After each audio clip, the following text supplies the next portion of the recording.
Pagka binuo to ay ilalagay ko yung lahat bago na. Para, para sagadin na yung gastos. Ito, meron lang tong konting kaltok eh. Ayan o. Dito lang naman siya. Hindi ko nga alam kung kita eh. Tinalo ko na to eh. Tinalo ko eh. Naglaterohan ako eh. Tinesting ko lang kung yung binili kong martilyo. Yan, ito na ang itsura ng labi natin. Welcome back guys. Dito ulit tayo sa garahe natin. So ngayon, masama yung panahon. Yan. Yun. Pero today, bigyan ko lang kayo ng update sa project natin na libin. So ilang araw tong ginagawa dito. I mean ilang linggo pala. And madami-dami na yung ginawa dito. So yun, tignan nyo na lang guys. So dun sa last video natin, ito magkakaiwalay pa yan, inaayos pa. Tapos yung running board, inaayos din. So ngayon, buo na yung running board natin. Yan, kita nyo ba yan? Iba-iba. Medyo pangit pa siya, pero ganoon talaga. Lata na yan, Lodi. Wala na yung bulok. And then, ito nga pala guys, kung maaalala nyo, itong part na to is bulok siya. So ang ginawa namin, kinuha namin yung part na nandoon sa isang half cut. Tapos isinalpak siya dito. And kung makikita nyo ngayon, all goods na siya. Tapos pinalitan din namin to kasi nung binuklat namin siya, yung loob niya bulok na bulok din. Sabi ko total may pamalit naman, so pinalitan na namin siya. Makikita nyo rin dito guys, wala na tayong firewall, di ba? So meron tayo ditong firewall ng local na EE111. Ito yan. Ito yung galing dun sa pinarts out natin na isa. So, ko-convert natin siya kasi yung conversion ng una ang pangit. And sabi ko, total may firewall naman tayo dito ng local. Gamitin na lang natin yun. No? So, ganun nga yung ginawa namin. Kinuha namin yung firewall ng local. Tapos, isasalpak natin siya dito. Yan. And then, ito pala, yung sa akin pinion. Hindi na natin siya re-repairin. Ipapalitan na lang din natin siya ng panibago. Nagaling din sa local. Para bolt on na lang lahat. Ang ina-expect ko pag nakabit natin yung firewall dito, magbo-bolt on yung AC system natin. Pero hindi ko din sure. So bahala na kung ano magiging itsura niya kapag natapos. Siguro mag-adjust na lang tayo pero sa ngayon yun muna. Ano pa ba nagawa? Yung sa kabila alam ko nasimulan na din. Hindi lang kasi ako masyado nakakapunta dito kasi nga ang pakit ng panahon eh, no? Kita nyo yung hamog. Tapos sa kabilang side, ito. Yan. Medyo madilim dito. Ito binuklat na din namin. Ayan o, makikita nyo dyan. May mga konting bulok din, pero not as bad as dun sa kabila. And then ito yan, tatanggalin yan. Bale, ulitin lang natin kung ano yung ginawa natin dun sa kabila. Tapos papalitan natin yung itong part na to. Ito. Tsaka yung running board, ayusin din natin yan. Balikan ko na lang kayo guys kapag buo na to kasi inaayos na ng latero natin. Sa ngayon, hindi ko alam kung kailan siya matatapos. Pero, pangit kasi ng panahon talaga. Yan o. Yan, tas-tas na namin to, ng running board. So ngayon, kakabit namin yung double. Yung katulad ng ginawa namin to sa kabila. Masukat naman na yan. Papasok yan. And then ito, hindi naman to kailangan palitan. Hindi katulad ng isa na bulok din. So, babalutan lang namin to ng anti-corrosion. Boss, itong loob, lalagyan din natin ano? Lalagyan din natin yan. May ano na pala dun eh. May nagsisimula na. Mawawala namin ng acetylene. Pabalik na namin sa may-ari. Kaya kailangan na namin makuha lahat ng kailangan. Itong isa wala naman masyadong bulok. Hindi katulad ng kabilang side. Yung kabilang side medyo malala. Pero ito, medyo goods. Boss, ito pala walang nat ano? Dali naman yan. Tatanim na lang natin. Kukunin ko sa puti. Ay, nandito dito. Yan, bale ito lang pala kukunin namin dyan. Sa kabilang side, ito lang. Yung taas lang. Yung pinaglalagyan nitong mounting na to. Yan. Pagkataas niyan, ito na. Yung taas na. Yung sa daanan ng tubig. Tsaka yung sa patungan ng windshield.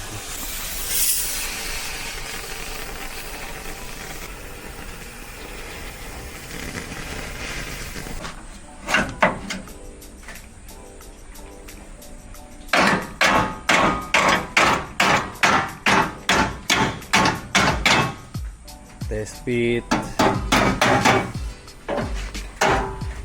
Yan, double wire. Tigas niyan. Ewan ko naman kung yan ay maliko. Pwede nandiyan ka sa gitna.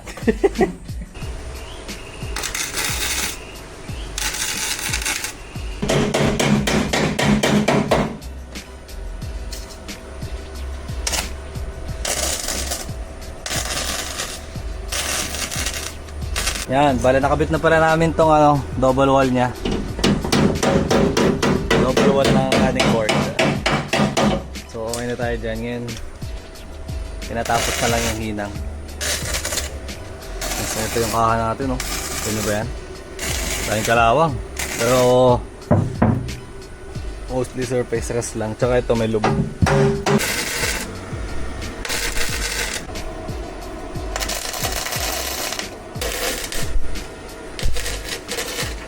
Yun, buo na yung running board natin. So ito na lang, papalitan to. Itong taas, no boss? Ha? Itong taas. Oo, taas. Kukunin natin yun nando doon. Kasi sariwa yun. Palitan natin to. Kasi mamount na natin siya dito. Uy! Nagkakaitsura na siya.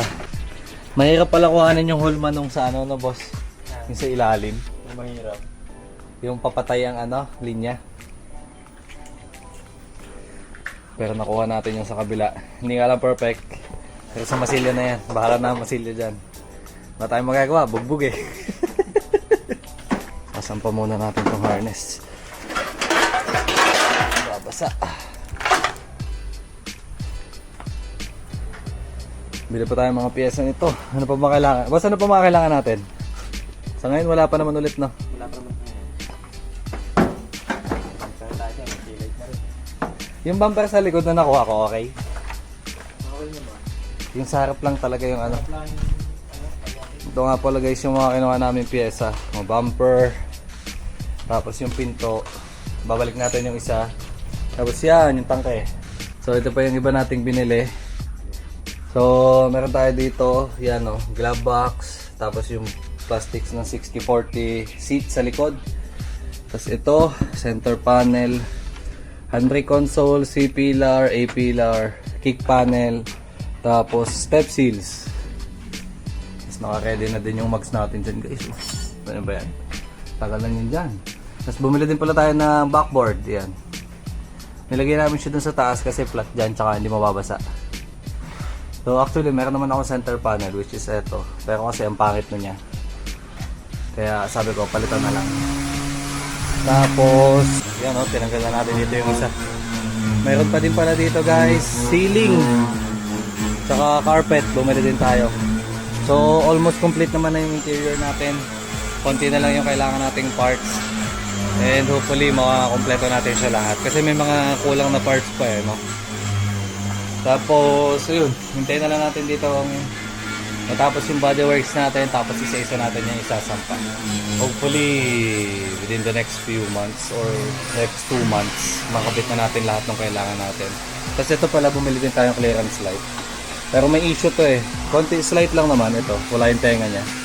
Well, madali naman yan. Kaya na natin yung gawan kasi may bumili tayo ng pantahin ng plastics to. So, gagamitin natin yon para maikabit yan. So, ayun. Ito yung itsura ng bodega natin. Medyo madumi pa siya ngayon. Kasi nandito pa lahat ng pyesa. And ito pala, nakalimutan ko. Bumili tayo ng libin na ilaw, pang-i101. Balik kay utol yan. So, dito muna siya nakatambak. And then, ito pa yung iba natin mga ilaw. Actually, may ilaw pa tayo doon na hindi ko nakuha sa taas. I mean, sa Manila. Kasi, di ko makontak yung tropa nating isa. Busy yata siya. So, di natin nakuha. Eh, ayun. Balikan na lang natin sa ibang araw. Tingnan nyo yung ginagawa sa libin natin. Naglilinis na yung gilid na guys.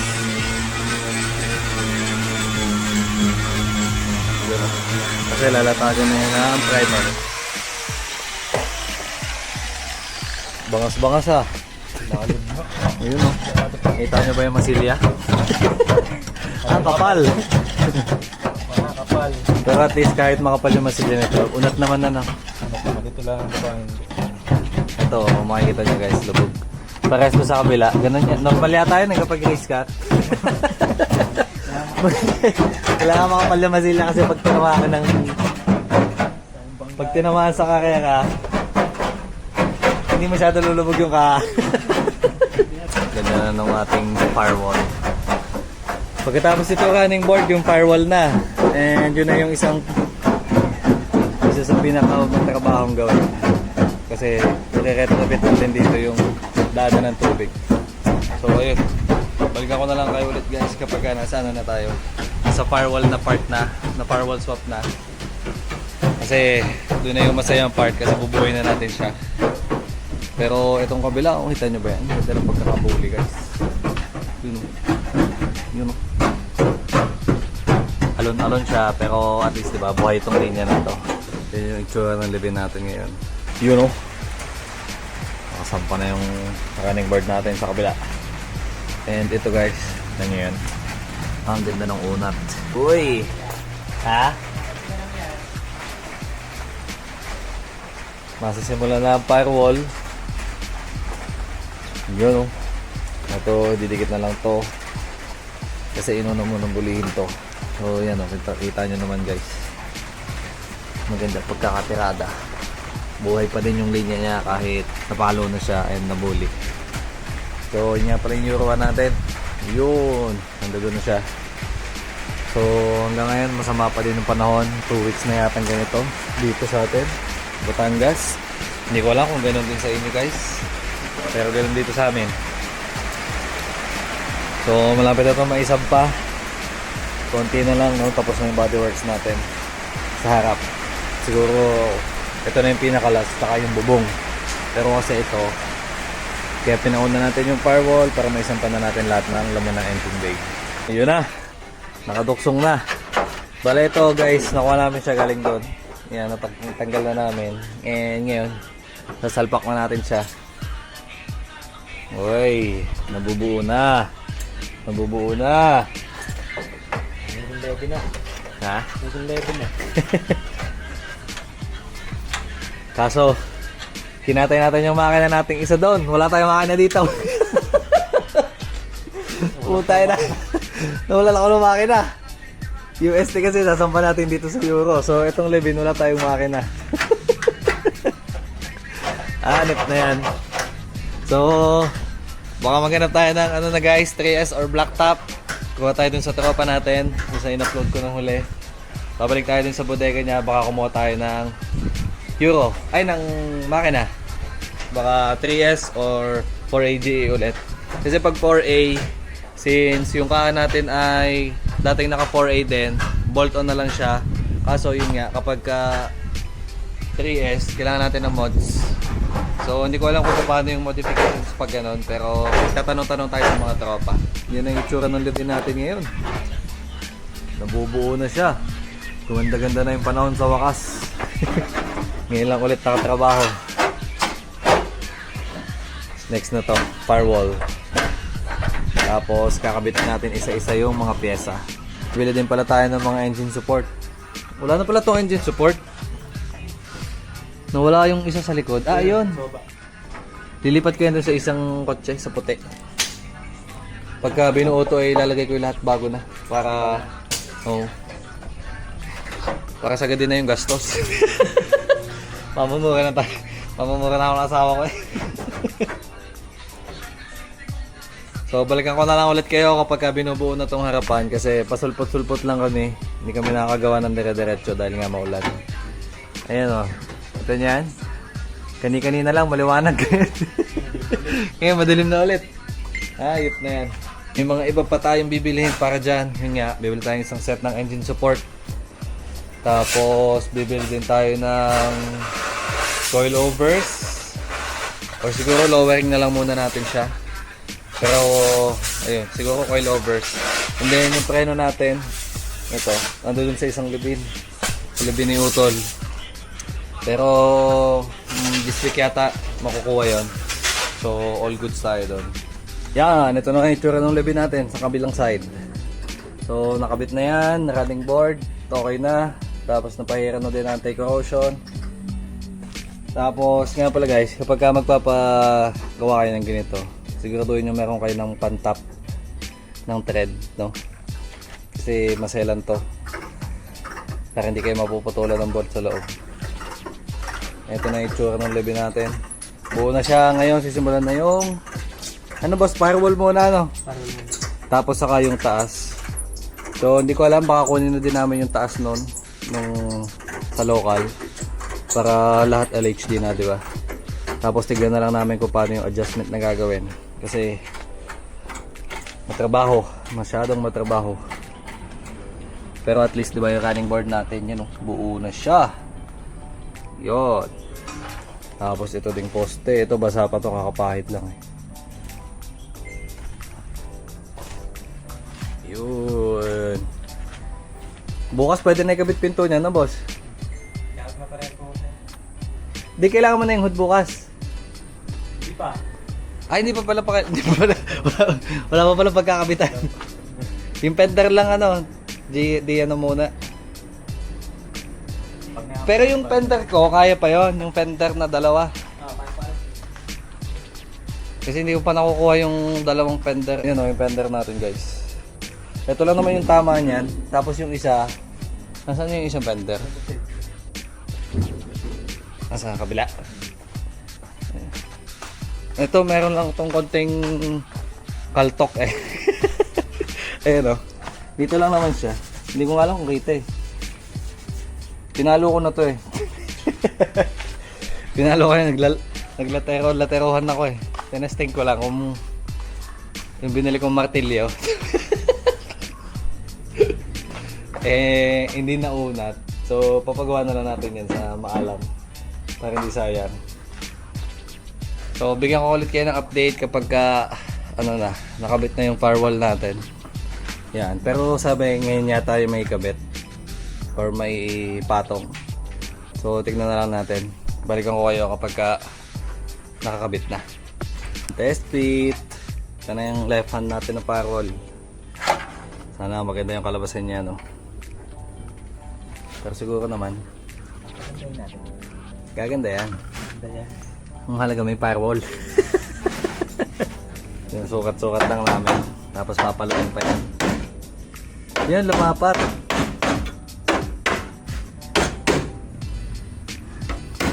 Kaya siyang palapatin dito, ano? Yun, kita nyo ba yan? Lapat guys. Palo-palo lang konti-konti.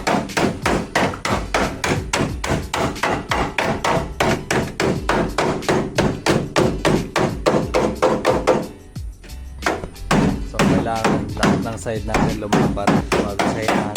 So ganito din yung ginawa namin dun sa itim. Si boss din ang gumawa nun.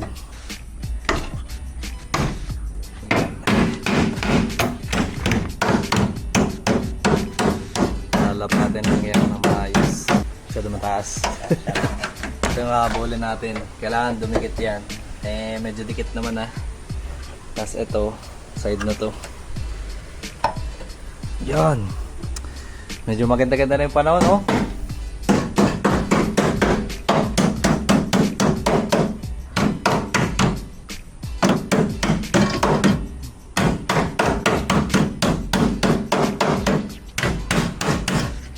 Ano yung boss, puputulin mo pandulo-dulo? Puputulan pa yan. Puputulan pa daw yun. Para mas lapat, di ba? Para mas fit. Yan. Kaya nyo ba yun guys? Ang ganda na. Pag nabuo to, dire-diretso na yan. Dire-diretso na ang gastos. Ayos. Ilalapat na lang.